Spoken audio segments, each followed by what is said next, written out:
નમસ્કાર friends, Gujarat jobs YouTube ચેનલમાં આપનું હાર્દિક સ્વાગત છે। વિદ્યાર્થી મિત્રો, અમારી ચેનલ પર સરકારી ભરતીને લઈને તમામ અપડેટ આપવામાં આવે છે। જો તમે અમારી ચેનલ પર નવા હો અને સરકારી ભરતીની તમામ અપડેટ મેળવવા માંગતા હો તો પ્લીઝ અમારી ચેનલને સબસ્ક્રાઇબ તેમજ બાજુમાં આપેલ બેલ આઇકોન પર ક્લિક કરી દેજો, જેનાથી સરકારી ભરતીની અપડેટ આપને મળતી રહેશે।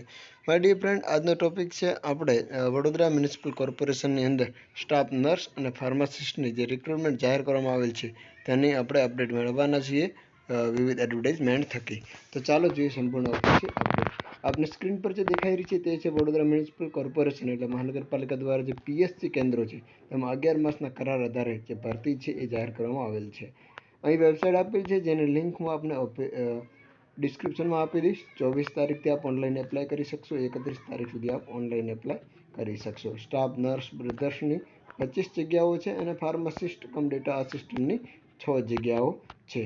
જો વધુ વિગતની વાત કરવામાં આવે તો શૈક્ષણિક લાયકાત જે છે એ આ મુજબ છે। સ્ટાફ નર્સ માટે ઇન્ડિયન નર્સિંગ કાઉન્સિલ દ્વારા માન્યતા સંસ્થામાંથી BSc nursing course, Indian nursing council દ્વારા માન્ય સંસ્થામાંથી જનરલ નર્સિંગ ડિપ્લોમા અને મિડવાઇફરીનો કોર્સ, ગુજરાત નર્સિંગ કાઉન્સિલમાં રજિસ્ટ્રેશન કરેલું હોવું જોઈએ, બેઝિક કોમ્પ્યુટર સર્ટિફિકેટ કોર્સ હોવું જોઈએ, 20,000 આપને પગાર આપવામાં આવશે, માન્ય સંસ્થામાંથી ફાર્માસિસ્ટની ડિગ્રી, ગુજરાત ફાર્માસી કાઉન્સિલનું રજિસ્ટ્રેશન હોવું જરૂરી છે અને 16,000 સેલરી આપવામાં આવશે અને 6 જગ્યાઓ છે જે આપને મેં અગાઉ કહેલું હતું।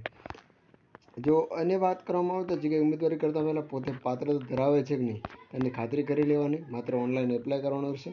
શૈક્ષણિક માહિતી છે એ પોસ્ટની સામે એક એજ્યુકેશન ક્વોલિફિકેશન ડિટેલ હમણાં જે વાંચી એની અંદર આપેલું છે। કોમ્પ્યુટર જે કોર્સની માહિતી છે એ અધર્સ 2માં ભરવાની રહેશે આપણે, અધર્સ 1 અને અધર્સ 2ની અંદર।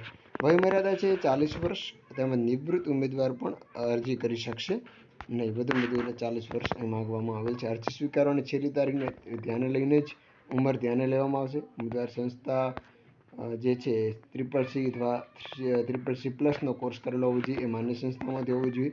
સીધી ભરતી કે આર્થિક રીતે કોઈ રાજકીય કે અન્ય કોઈ રીતે જે ભલામણનો પ્રયાસ જે કરશે ઉમેદવાર ગેરલાયક ગણવામાં આવશે। ઉમેદવારે અરજીપત્રકમાં કોઈ પણ વિગત જો ખોટી બતાવેલી છે તો એ ધ્યાને આવશે તો પણ તેનું જે નિમણૂક છે, અરજી પત્રક છે એ કોઈ પણ તબક્કે રદ કરવામાં આવશે। તો આ હતી પ્રમાણપત્રો ચકાસીને ત્યારબાદ જ આપને મૌખિક લેખિત કસોટી માટે બોલાવવામાં આવશે।